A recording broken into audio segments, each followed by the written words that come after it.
WRF data assimilation. Let me put the full view. Okay. So as you know, this is a very important part of the model because we try to ingest the observations in the model. So far, so whatever we have discussed was about running the model, configuring the model, running the model with a given set of analysis or initial condition. Okay. One has the choice that whether one would like to do the data assimilation if observations are available, or run with the ready-made analysis which are available from different sources like NCMRWF or NCEP or ECMWF, ERA, etc. Okay. So it's always important to utilize our own observations if we have. Okay. When the analysis is done at ECMWF or NCMRWF, in that analysis, anyway, observations have been assimilated. Okay. But sometimes what happens is that the scale at which those observations are assimilated, that scale may be different from the scale at which you would like to run the model. For instance, say at present the NCMRWF model has got a good resolution. Okay, the deterministic model is run at about 12 kilometer horizontally, globally. Okay, so now it is good, very good resolution. Earlier it used to be coarser than that. Before that it used to be some 25 kilometer, and even before that it used to be 50 or 100, 150, and etc. So when the assimilation is done at a coarser resolution, then many times we miss a lot of observations which are available at a higher density, right? Because in a 150 kilometer by 150 kilometer radius circle, there can be many observations.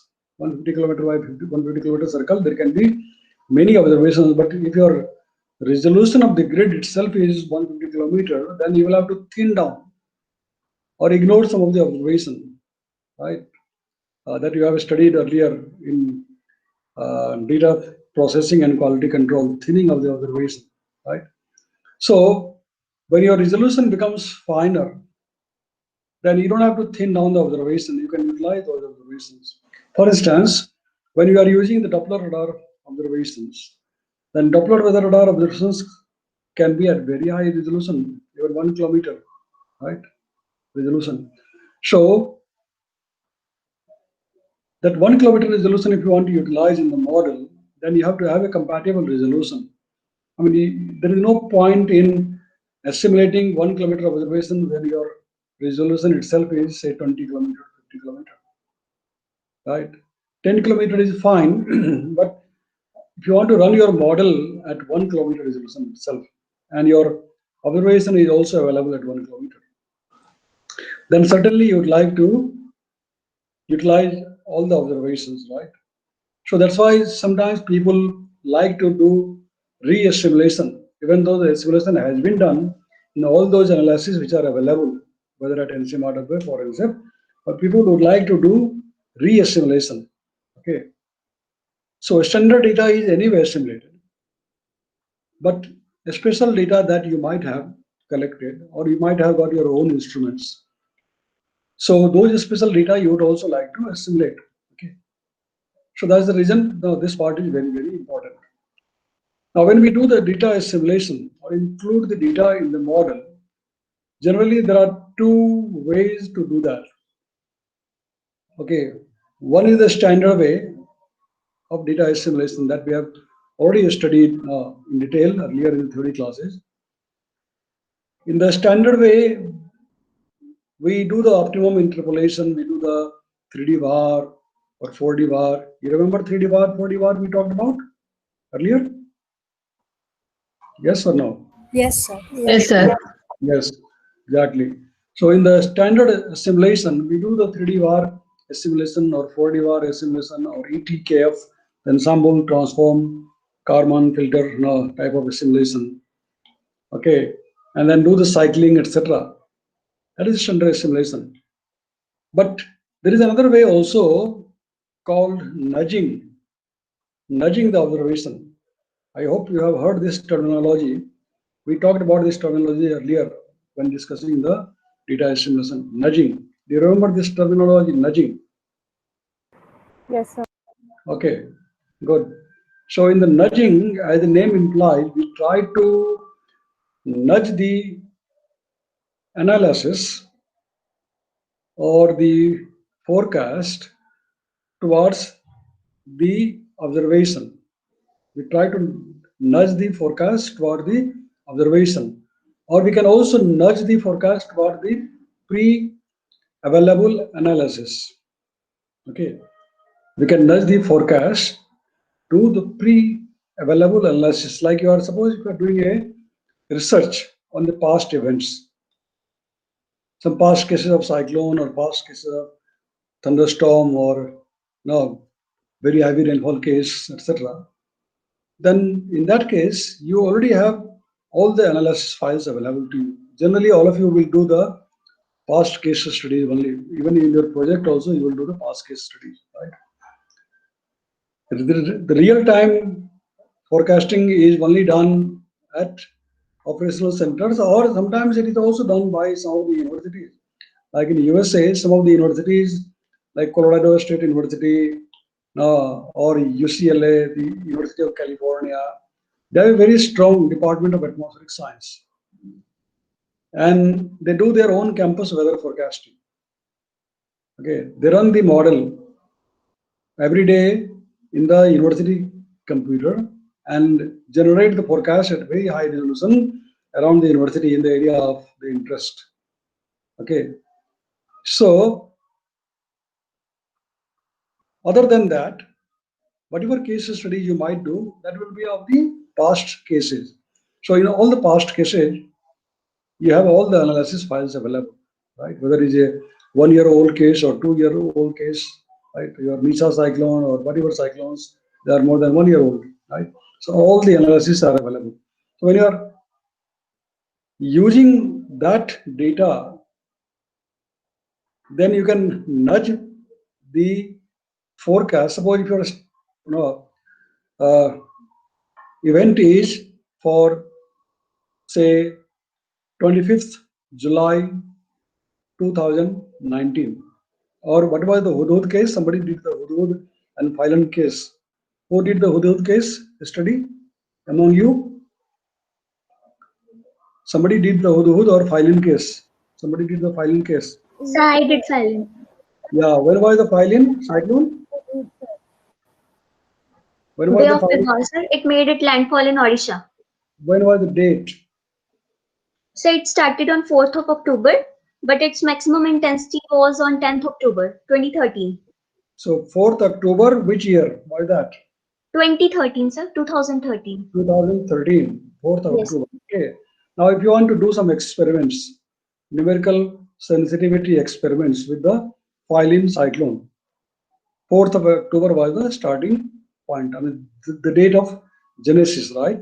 The cyclogenesis probably occurred on 4th of October or maybe a day before that, right? So when you are trying to study that case, then you might like to do the nudging, or you might like to do the assimilation, because all the data is available. Even the observation files are available and all the analysis files are also available. All the analysis files are basically all that is produced after the data assimilation at that time on or before 4th of October, right? And because 4th October is the initial date, let us say, so when you run the model from 4th of October for next 3 days or 5 days to see what would be the track of the cyclone from 4th of October onwards, then you would like to have a very good initial condition of 4th October, right? So in the nudging, what you do is you start a day before or 2 days before or even before that. No, as long as you can do in your computer, let us say 3 days before. I mean, we had done some studies using the Armex data. You know what is Armex data? Armex Have you heard of the RMX? RMX, ARMEX, RMX. Have you heard of that? Yes, sir. What is that? So Arabian Sea Yes. something experiments. M stands for monsoon. Okay. Okay. RMX, ARMEX, Arabian Sea Monsoon Experiment. Okay. The Arabian Sea Monsoon Experiment was conducted sometime back in 2002 or so. Okay, RMX. So we did some experiment with the RMX observations. Some special observations were collected during RMX, especially in the southern peninsula of India and over the Arabian Sea. Okay. So what we try to do is, we try to assimilate all the special observations which were collected during the RMX period. And there was a very strong depression also during that RMX period. A very strong depression formed over the Arabian Sea, which hit the coast of Gujarat, and a lot of rainfall occurred in the Gujarat coast. So we did a lot of numerical experiments with that case, and we're just trying to match the model output with the observations, right? So we assimilated, I mean, rather than saying assimilated, I should say nudged, because we did the nudging experiment. So we nudged the observations available both from the special experiment as well as from the analysis which were already made by the global model. And I just tried to see what is the effect of that. What is the effect of nudging the data for last 1 day, or what is the effect of nudging the data for last 2 days before the genesis of the depression. Okay. And so on, we went back up to 10 days. 10 days before the formation of the depression in the Arabian Sea. And we found that when we nudge the observations 10 days before the formation of the depression, then our simulation of the rainfall on the day of depression and afterwards was better, had less error compared to when we nudge the observation only 1 day before or only 2 days before, right? So that means if you are nudging for a longer time, then your model gets adjusted to the real environment at the time. And when your model becomes almost close to the real environment, that means your initial condition is good, right? And so once your initial condition is good, that means your forecast will be also good. Okay. So in today's class, we are going to discuss about the nudging, also called so-called the four-dimensional data assimilation, FDDA. Okay. Don't confuse this FDDA with the data assimilation that we shall discuss in next class, or the data assimilation that we studied relating the 3D VAR, 4D VAR, etc. Because this FDDA, in case of WRF model, implies nudging. Okay, it doesn't imply 3D VAR, 4D VAR assimilation. Right. So, as usual, my today's talk is based upon the tutorials presented in January 2020 by Jimmy Dudia at NCAR. Okay. Right. So this FDDA option, the four-dimensional data assimilation option, is available only in the ARW, Advanced Research Works. It is not available in the NMM. Okay. Now this is a method of nudging model towards observations or analysis. Well, there are two ways to nudge. You can nudge your forecast toward the analysis itself, because you have the analysis available over the model grid domain, or you can nudge your forecast toward the observation. There are two ways, two different things. Nudging the forecast toward the analysis, which is considered also to be close to the truth, because in that analysis already observations have been assimilated, right? So you can nudge the forecast toward the analysis, or you can nudge the forecast toward the observations, past observations, like we did for the RMX observation, right? So the method of nudging model is towards observations or analysis. It may be used for dynamic initialization in the pre-forecast period. Okay, as I said, this is generally done for the research purpose. Dynamic initialization, initializing your model initial conditions toward the, reality. It creates four-dimensional mythological data set, that is for air quality model. Well, it can be used for air quality model also. Many people use that, but obviously it is also used for other purposes. The boundary conditions, generally we try to nudge the boundary conditions in the outermost domain. Suppose you have got a nested domain, then it's better to use the nudging in the outermost domain, and the inner domains, the nested domains, will automatically become closer to the to the reality or analysis or observations in that case. Okay. So the model is run with extra nudging terms. We try to have a nudging factor, so-called nudging factor. Okay, that is called the nudging terms. Let me use the laser pointer. Okay, so it is run with the extra nudging terms for horizontal winds, temperature, and water vapor. So you can nudge all these variables or any of these variables that you are interested. And as I said, there are two types of nudging. One is the analysis nudging, other is the observation nudging. Okay. See, in analysis nudging, these terms nudge point by point to a three-dimensional space in time interpolated analysis field. Okay. So this is the analysis nudging. In observation nudging, points near observations are nudged based on model error at observation sites. So as we have discussed in the data assimilation, that we try to calculate the error in the observation from the first case or background field by interpolating the background field of the first case onto the observation point or observation stations where the observations have been reported. Right.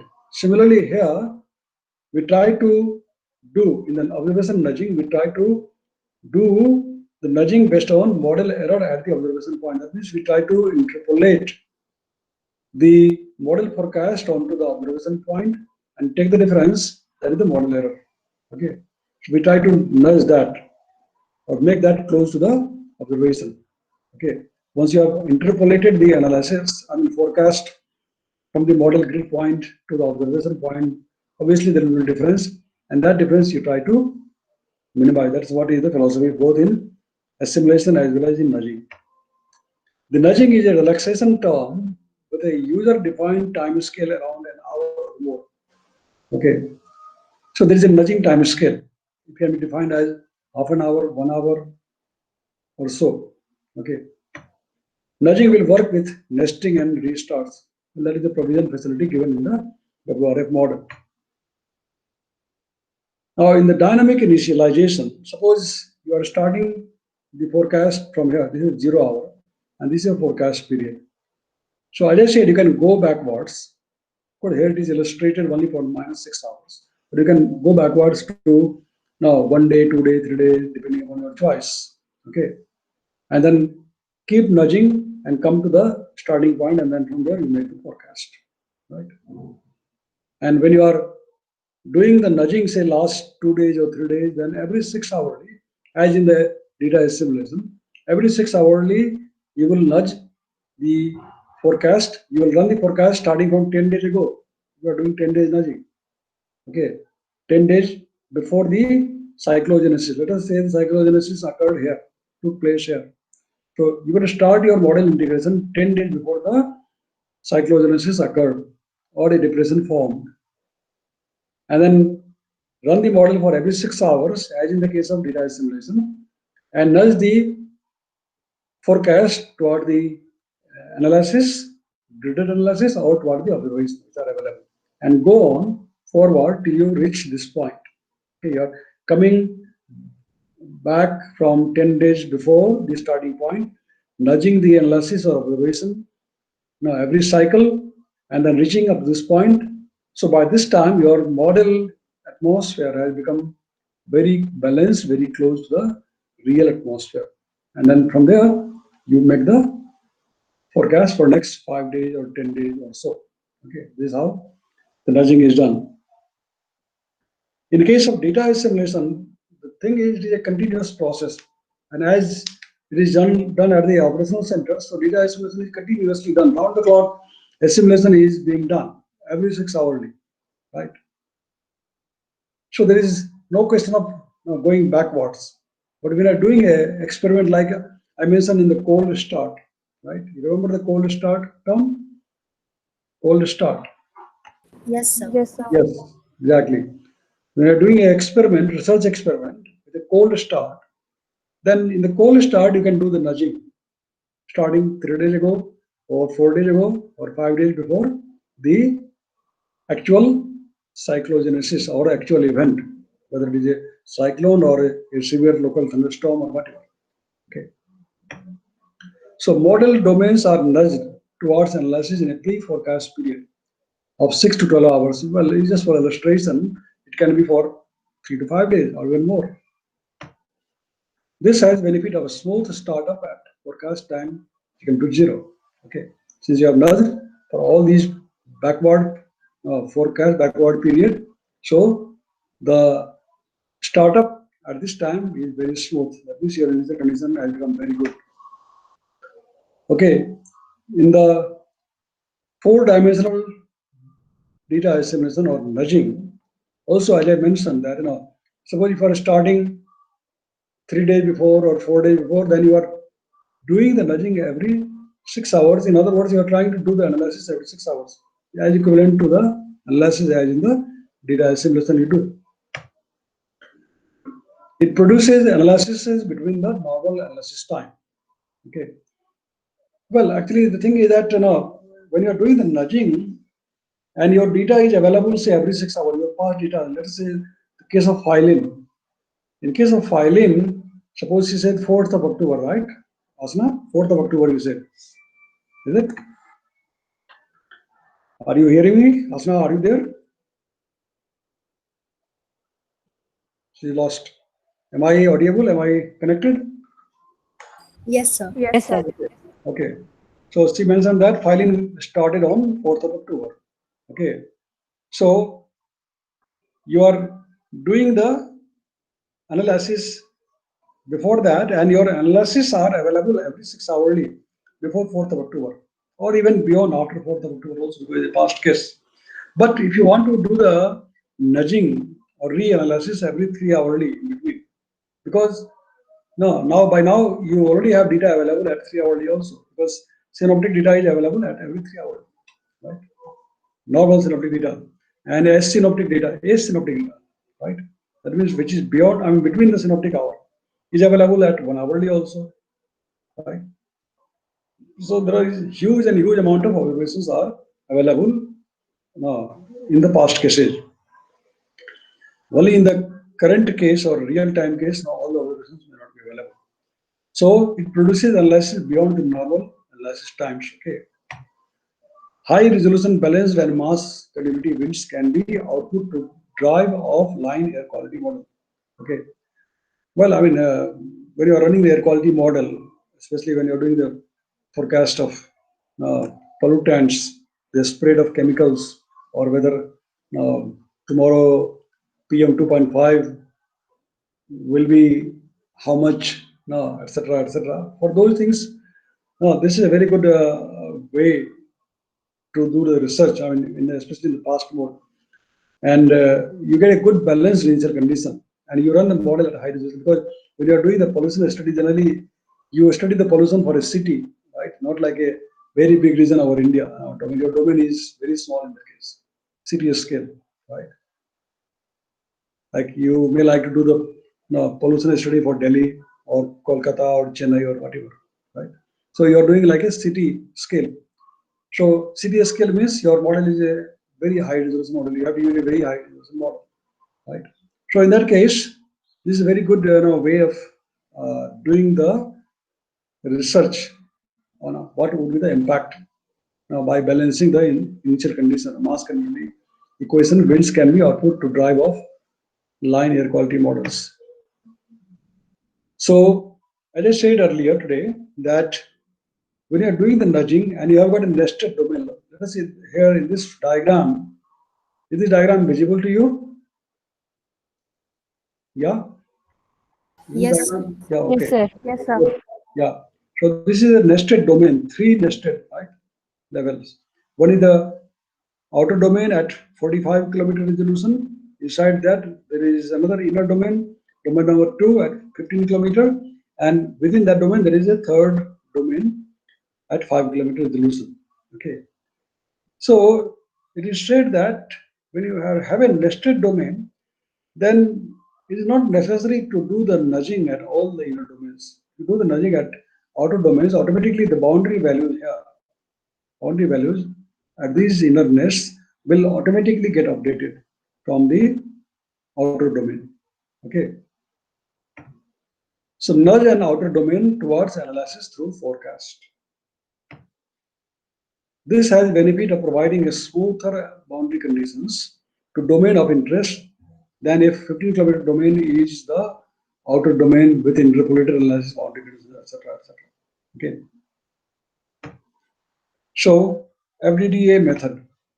The two methods for FDDA, as we already mentioned, one is the analysis nudging, another is the observation nudging. Okay.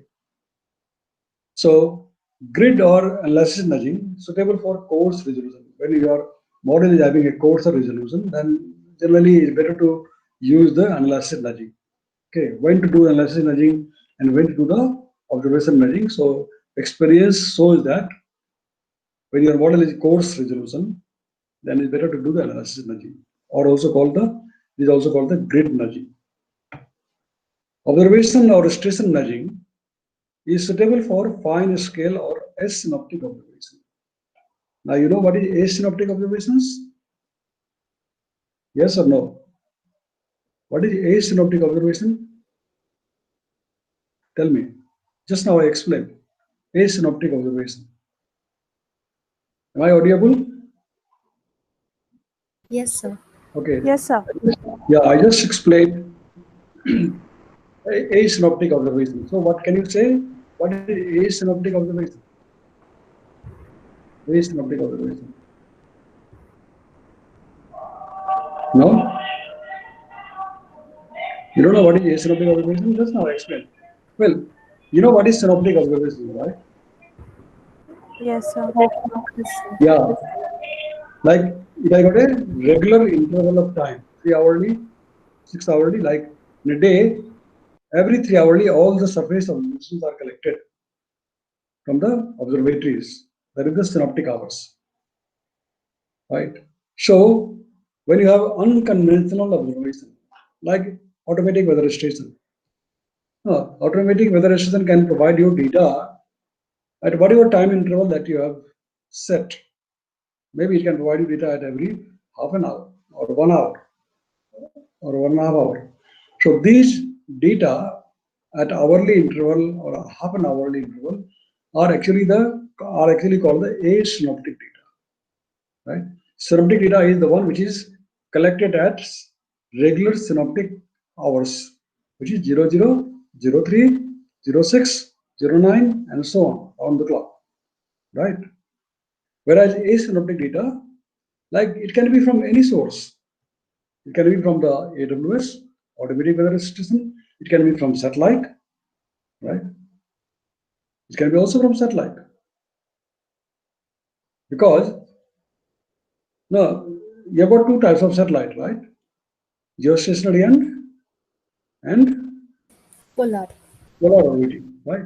So in the polar orbiting satellites, you don't know what is the time of pass. Of course, you know, because people know it, they can calculate exactly what time the satellite will pass over India, for example. So they know at what time the observations from the polar orbiting satellites will be available. But that is not necessary that it will pass over India at the standard synoptic time, isn't it? It's not necessary that the polar orbiting satellites will pass over India or over a given location where the event has occurred at the regular synoptic time, isn't it? So it can pass at an odd time, and that odd time is the asynoptic time, asynoptic hour, right? Even from the geostationary satellite, data can be extracted at every 15 minutes, half an hour, because it's anyway continuously monitoring, right? The geostationary satellite is continuously observing the atmosphere over a given region, right? Whole of the northern hemisphere or part of the southern hemisphere also, right? So from that continuous monitoring, one can extract every half an hourly data, and IMD does that, right? You can extract every half an hourly. Like when you are calculating AMVs, Sweta, are you there? Sweta, are you there? Are you hearing me? No.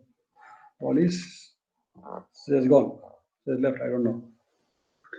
So Sweta was presenting her that talk for the review paper on AMV, atmospheric monsoon vector. Am I audible to all? Yes, sir. Yes, sir. Yes, sir. Okay. Right. AMV. So atmospheric motion vector, and I hope you know how it is calculated, right? How is it calculated? The wind field from the satellite by CMV, cloud motion vector or atmospheric motion vector, is by tracking the clouds, right? How much is the movement of the cloud in the past half an hour, or past 15 minutes, or past 1 hour? Based upon that, the wind field or wind speed is calculated, and wind direction also is calculated, right? Atmospheric motion vector. Excuse me, somebody is ringing my bell.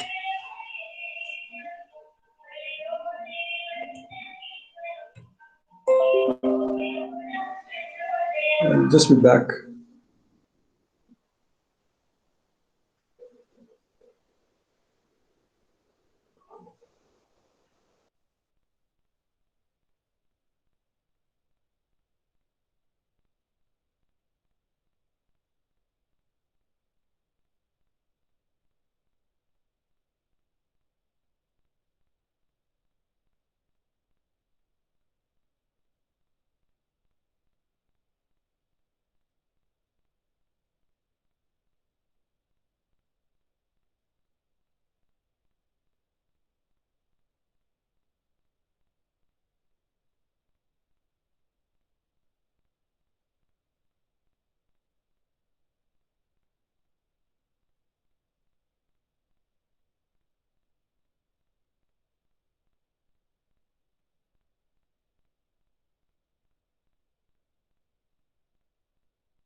Okay. So, can you hear me? Yes, sir. Okay, great. Yes, sir. Yeah, let me put in the slideshow mode, and also let me share laser pointer. Okay, so what was I discussing? FDDA method. Yeah. Cloud motion vectors, yes. Yes, exactly. Thank you. Cloud motion vector. So CMV, as you know, is computed based upon the movement of the cloud in the past, right? Past 15 minutes, past half an hour, past 1 hour, right? So the CMVs, that means, need not be at the standard synoptic time, right? Which are 00, 03, 06, and so on. So when the CMVs are reported, and as you know, CMVs are reported at 3 levels only. That day, when Shweta was presenting, do you remember? It is reported only at 3 levels. One is the lower troposphere, approximately around 850 millibar, or 850 to 700 millibar. The other is the middle troposphere, around 500 millibar, and third is the upper troposphere. So These data, the CMB data in the vertical, they are available at non-synoptic time, and they are called the asynoptic time, asynoptic hours. Okay, just like ageotropic wind, you know geostropic wind, right? Ageotropic wind. You've heard of ageotropic, have you? Yes. Yes, sir. Yeah, ageotropic. That means which is not geostropic, away from the geostropic, deviation from the geostropic is ageotropic, right? So the observations which are available at asynoptic hours are also very important, very useful, because those things are generally not assimilated or missed out in the model regular assimilation when we are doing in the real time. Although model has a cut-off time window, as you know, plus minus 3 hours, let us say. So in the cut-off time window, whatever data comes, that is put into the model. But many times such data are also missed out. So this is very important. I think we have discussed these points. Asynoptic, yeah, we are discussing this asynoptic. So observation or assistant nudging is suitable for fine scale or asynoptic observation. Okay, whereas the grid or analysis nudging is suitable for coarse resolution. Okay. We will continue. It's 3:30 now already, but we shall continue. Okay, because you are free, right? It's Yes. 3:34. We'll try to finish this. Yeah, we'll try to complete this nudging part, FDDA. So nudging can be applied to either winds or temperature and water vapor or all of them. Okay, that is your choice. Note that the nudging terms are fake sources. So avoid FDDA using dynamics or budget study. Okay, I mean generally in real-time forecasting we don't do the nudging because it is just for research purpose. You're trying to nudge with a factor, okay, of the how much, just like you said, now weightage, we try to calculate the weightage given to each observation depending upon how is its historical record observational error. How far is that observation station from your grid point, right? Based upon the radius of a scan. So similarly, you also assign a nudging factor, which are again like a fake term, nudging factor. Unlike in the case of data estimation, where you try to calculate using some statistical method. Okay. Generally, people do mostly the analysis nudging when they are doing the research. They generally do the analysis nudging, and the controlling parameter in the WRF model to choose, because you have to set an option whether you want to do the analysis nudging or grid nudging. So to choose that you want to do the analysis nudging, you have to set this grid underscore FDDA equal to 1. If you have set this 1, that means you want to do the analysis nudging.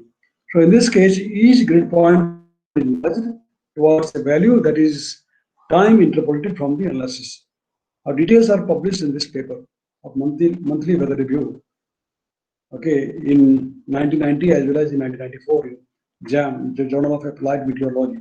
By this is the author, Stafford and Seaman. Okay, so you can read this paper to know more in details. But this is how the equation looks like in principle when you're doing the grid nudging. Okay, so you are nudging any variable alpha. Alpha can be anything like U component of the wind, V component of the wind, T, temperature or Q, whatever, with time. Okay, and P star is a factor, also dependent on the nudging factor. Okay, equal to F function of alpha xt, right? T is the time, and plus G alpha times W alpha times epsilon alpha times P star alpha naught minus alpha. Okay, where G alpha is the nudging inverse time scale. W alpha is called the vertical weight function, the upper air and surface. Epsilon alpha is a horizontal weightage factor for observation density not included. Okay, and this is the initial time, this is the time of forecast. So this is the equation for nudging. Okay. In the analysis nudging, three-dimensional analysis nudging uses the WRF input fields at multiple times that are put into WRF DDA underscore D015. So when you are doing this analysis nudging in the WRF model by setting that option is equal to 1, which you just saw in the previous slide, grid underscore FDDA is equal to 1, then it will generate a output file called WRFDDA for each domain D01, D02, D03, for each domain. You have got nested domains, and for each domain it will generate the data. Okay, to generate the data for each domains at multiple times that are put into that. That means depends on, suppose you are doing this nudging for 6 hours, 12 hours, 24 hours, or 48 hours, and so on. For each nudging time, we'll put the data in this file by a program called Real, when run with grid FDDA equal to 1. Okay. With low time resolution analysis, it is recommended not to use 3D grid nudging in the boundary layer, especially for temperature. Okay. When time resolution is less, that means temporal resolution. Like if you are doing not frequent nudging, like not 3 hourly or 1 hourly or 6 hourly, you are doing the nudging only at 12 hourly, for example. That is up to your choice. You can do the nudging only 12 hourly also, right? And sometimes you have no option, because suppose you are nudging the reduction observation. The reduction observation is generally available only twice a day, 00 and 12 UTC. Okay, so this is the low resolution in time. Such observations are low resolution in time. So in this case, it is recommended not to use 3D grid nudging in the boundary layer, especially for the temperature. The surface two-dimensional nudging, it nudges surface and boundary layer only. Okay, I mean, you got the options for that. The analysis nudging name list options are like this. You can choose frequency of nudging calculations controlled by this FGDT in minutes. How frequently you want to do the nudging, right? Whether 3 hourly, 6 hourly, whatever. Nudging time scale for each variable. Okay, that is for U fill, V fill, okay, temperature fill, moisture fill, etc. Which variables not to nudge in the PBL? You want to select that you don't want to nudge some of the variables in the PBL, then you have a name list parameter for that. Okay, and you can set that parameter. If no PBL nudging for UV version, you don't nudge UV fill in the planetary boundary layer. Then you can set this parameter, no PBL nudging. Model level for each variable below which nudging is turned off. Okay. So in what level, at what levels you want to switch off the nudging, that also control is provided to you. Okay, you may like to nudge only, say, variables below PBL in the boundary layer, or you want to nudge the variables only above the PBL. So you have got the control for that. Ramping period over which nudging is turned off, gradually if ramping, well, I mean, these are name list parameters given control to you. Or DT ramp minimum. What is the minimum time at which you would like to ramp up the nudging? Surface analysis nudging. The two-dimensional surface nudging on a horizontal surface. When you set the grid FDDA equal to 1 and grid SFDDA equal to 1, S indicates the surface. You're doing the surface now nudging for surface analysis. Then this data file will be created by ops.grid.exe. These things will be actually, these executables will be created when you are setting this option while compiling the WRF model for FDDA. When you are compiling the WRF model with this option, grid FDDA equal 1, then if your compilation is successful, then this file will be generated. Ops.grid.exe will be generated. And you will get files like WRF, FDDA for each domain, domain 1, domain 2, and so on. The weights given by GUV, SFC is for the UV fill, temperature fill, etc. for the surface. Okay, as indicate the surface. Okay, or whether it is a Q fill, or whether it is a temperature fill, or whether it is a wind fill. Okay, so for each weights will be provided. Note that the grid FDDA1, when you set this must be used to activate this. I mean, if you want to activate these things, then before activating these things, you must set this as 1. If upper air nudging is not wanted, set upper base UVGTQ equal to 0. Right? I mean, your options, I mean, so many options are given to you in the name list parameter, name list file. You can switch off the nudging of upper air data, or you can nudge only the surface data, and so on. In version 3.8, we have FASDS grid SFDDA equal to 2, survey data equal to 2. In this case, you also do adjustment for the flux adjusted survey data simulation. Okay. So many times you have got the observations of the flux sheet, like in a special observation campaigns, you have got surface flux sheet available, measurement of flux sheet at the surface. And if you want to utilize those things, you've got an option here for that. Grid SFDDA equal to 2. But this you can use only when you have set this option as 1. Grid SFDDA equal to 1. Okay. And also actually this will work only when this is equal to 1. They're all interrelated. Just like I mentioned earlier, for the say land survey processes scheme or PBL scheme, certain schemes are like linked to different schemes. Like if you want to choose, say for example, NOAA land surface processes scheme, then you want and you want to suppose use the scheme as the Playman Geo scheme. So you must use those two only because still inputs of one scheme is utilized by or required by the other scheme. Okay. Similarly, this is the option to all this state.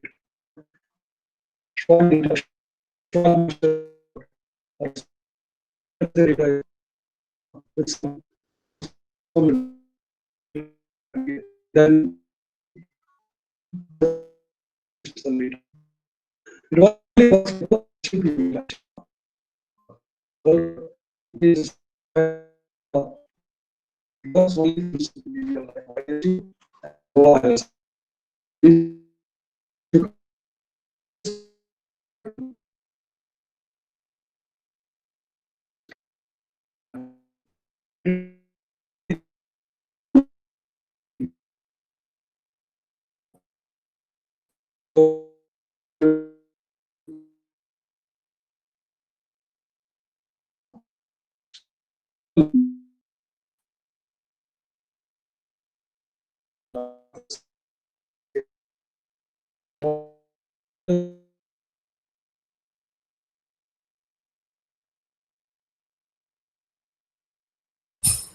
Sir, we can't hear you.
Hello, am I audible now?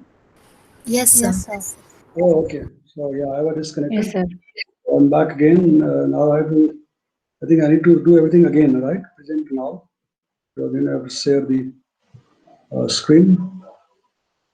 So gradually, people have, I think, vanished. I see only 6 people or 7 people. So is the screen visible? Yes, sir. Yes, sir. Okay. Okay, great. So recording continues anyway.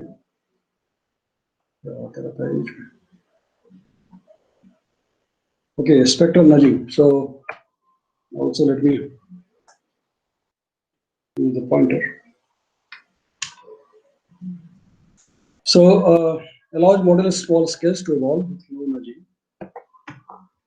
This may be useful for controlling longer waves, okay, that we have discussed. Compensates for error due to low frequency narrow lateral boundaries. Top wave number nudge is selected in name list, X wave number or Y wave number that is equal to 3. So these options are available to you, okay, in the name list file. Typically choose so that the domain size divided by wave number is equal to approximately 1000 kilometer in each direction. Okay. Nudge U, V, theta, geopotential, and optionally Q now from version 4.0 onwards. These are the options available to you in the name list file. You can nudge in all levels or use ramp above a specified model level through these parameters. You can choose that above which levels you want to nudge the variables or your field and set it here. Okay, for separately for each field, like this for the geopotential. Okay, and then jet factor. Okay, geopotential, and then similarly you have got for the wind field and also for the theta field. Then for observation nudging, you have to set this parameter obs underscore nudge opt equal to 1. Right?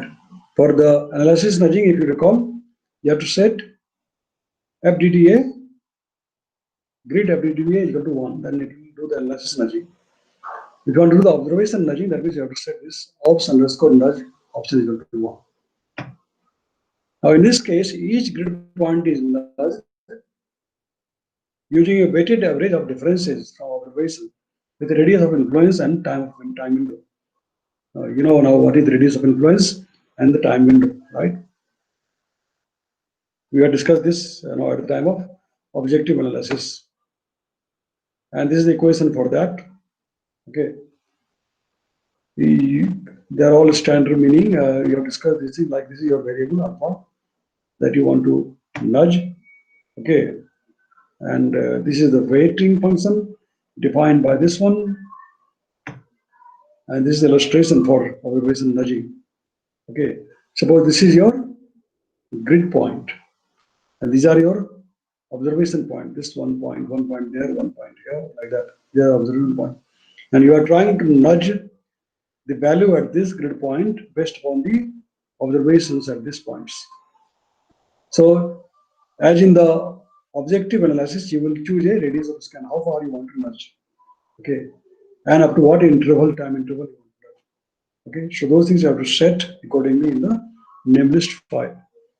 Note that errors at observation sites are weighted by distance for nudging. That means, as we discussed earlier, that further the observations from the grid point, accordingly the weights will be less for that.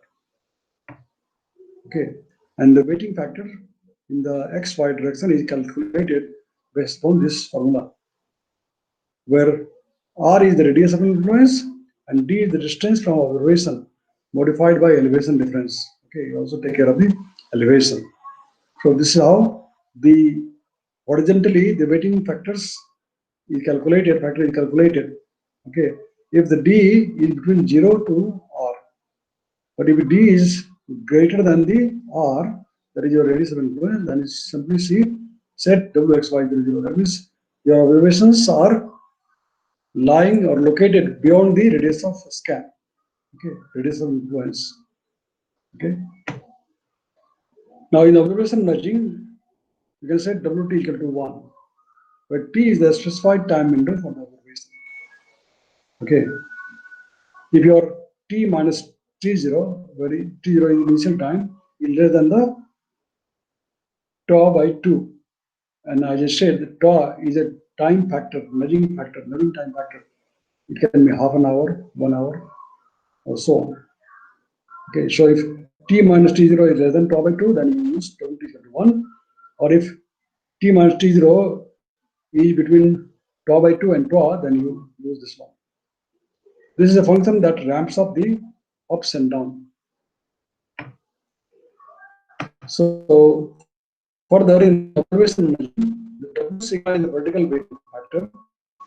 Usually the vertical weight is set small because even the observations available in vertical levels, when trying to try that it and they will work and also the analysis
that is created usually available.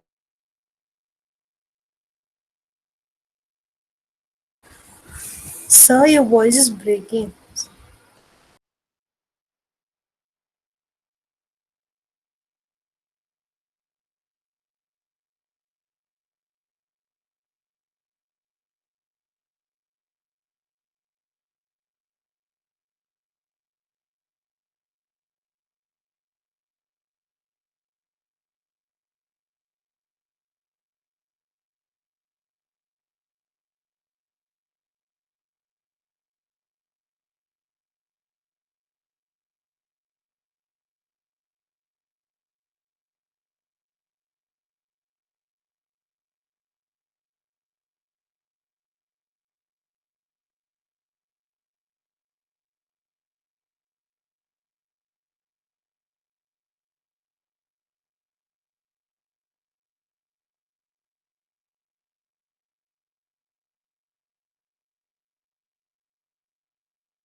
Hello. Yes, sir. Oh, Yes, sir. I got disconnected again, or I don't know. Yes, sir. Yes, sir. Your voice was breaking. Oh, I see. I see. So I don't know whether you were there till the last slide. Could you see the last slide, or I don't know at what point I got disconnected again? Did you see the slide? No,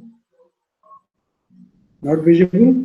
No, sir. You got disconnected, sir. So, Oh, I see. I don't know which slide I was showing. Again, I have to share entire screen. Today something is happening. I don't know. What happened today.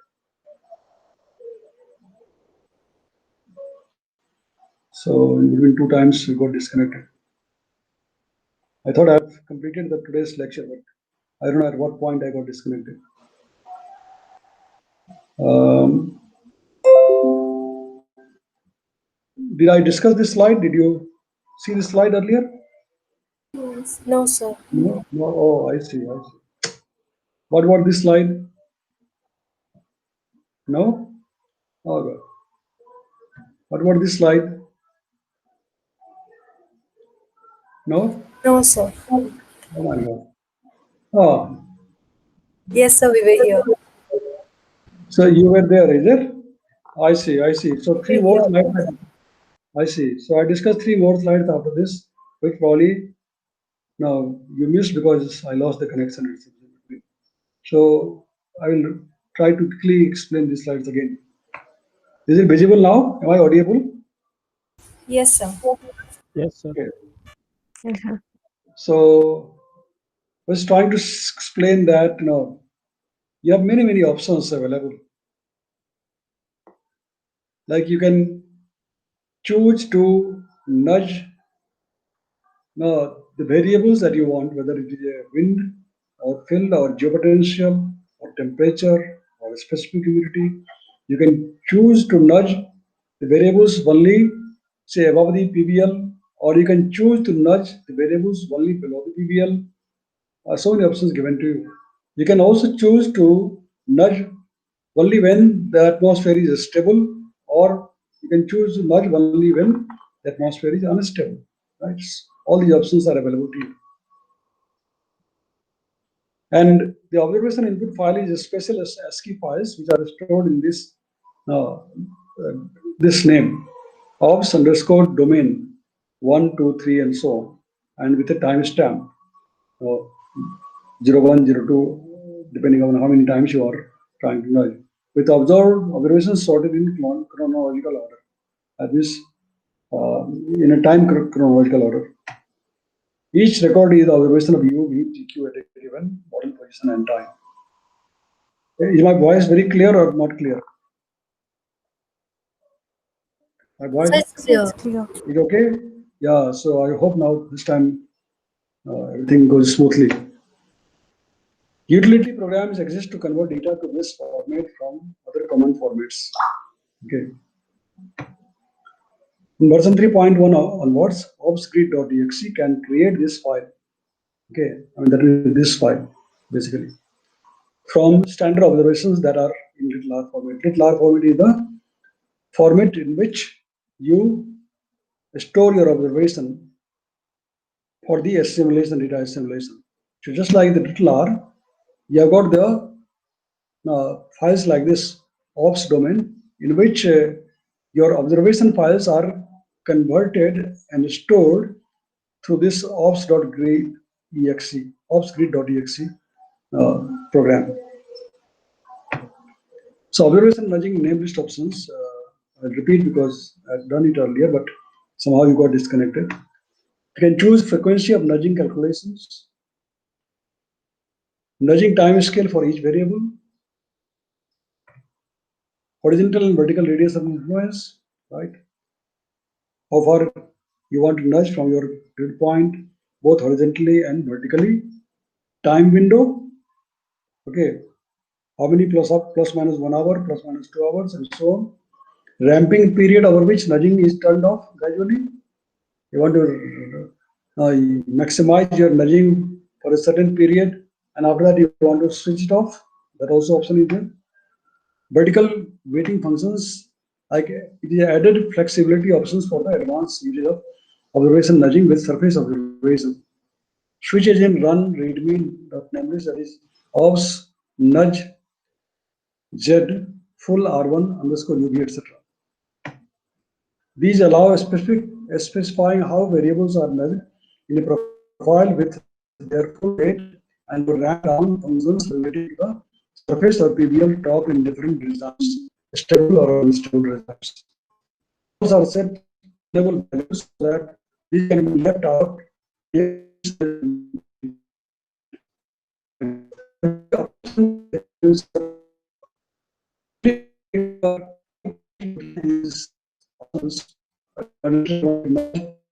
Specific. So not audible.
Hello, hello. Yes, sir. Yeah, it seems there is a problem. A lot of interruption today going on. So I'm back again, but without a camera. I don't know, something is happening. He's trying to configure the camera. Anyway, only 2 slides are left.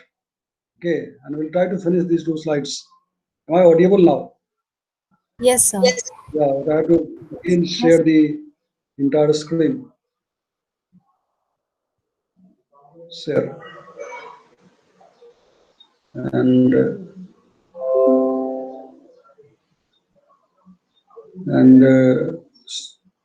is my PowerPoint. Yeah, I think we are just lost before one slide. Okay, Yes. so yeah, let me put in the slide so more. And there's a pointer. Okay, so vertical weighting function we were discussing. I think we have discussed this point, or I was encrypted. I don't know. Like you can ramp up the nudging, or you can ramp down the nudging, depending upon different situation. Suppose you want to do only the nudging during the stable condition or unstable condition, you can do so. Okay, or if you want to nudge only the variables above the PBL or only variables below the PBL, that you can do so by various options which are there in the name list. Okay, fine. Then defaults are set to reasonable values so that these can be left out of name list unless needed. Unless you want to do some experiment and then you want to change these values. Otherwise, the default values for each of them are already set in the name list. Then in summary, the FDDA grid nudging is suitable for coarser grid sizes we discussed earlier, whereas analysis can be better than the model produced fields. But if you have a asynoptic observation, then in that case, better to have the grid nudging.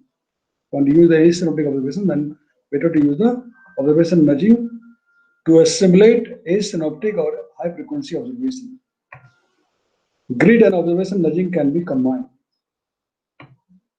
FDDA has fake sources and sinks, and so should not be used on the domain of interest and in the time period of interest for scientific studies and simulations. Okay, so you have to be cautious. So that's it, end of it about the nudging part of the data assimilation. All right, today somehow we completed with lots of interruptions, and even now my camera is not working. So anyway,